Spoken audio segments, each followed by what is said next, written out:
কালকে যে দুর্ঘটনাটা হয়ে গেল সদরঘাটে, এটা খুবই মর্মান্তিক। এগুলা কিছু নিয়ম, কিছু কানুন যদি আইডব্লিউটিএ প্রবর্তন করে, এরা জরুরিভাবে কিছু জিনিস যদি এরা গুছা নিয়ে আসতে পারে, একটা সিস্টেমে নিয়ে আসতে পারে। আপনার নৌকা থেকে, ট্রলার থেকে যে যাত্রী ওঠানোর নিয়ম, এটা অনেক বছর যাবত এটা বন্ধ ছিল, কিন্তু এটা এখন কেন আবার চালু হলো?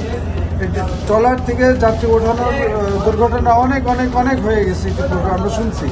আমরা সাধারণ যাত্রী হিসেবে যেটা চাই, শান্তিপূর্ণভাবে আমরা ঘরে ফিরতে চাই, শান্তিপূর্ণভাবে আমরা বাবা মার কাছে ঈদ করতে যেতে চাই। কিন্তু এখানে আইডব্লিউটির কিছু নিয়ম পালন করা উচিত। এখানে নৌ পুলিশ কিছু নিয়ম কঠোরতা করতে পারে, তাদের আরও টহল জোরদার করতে হবে, নদীতে টহল দিতে হবে, যেন কোনো নৌকা থেকে, কোনো ট্রলার থেকে যেন কোনো যাত্রী লঞ্চে ওঠানামা করতে না পারে।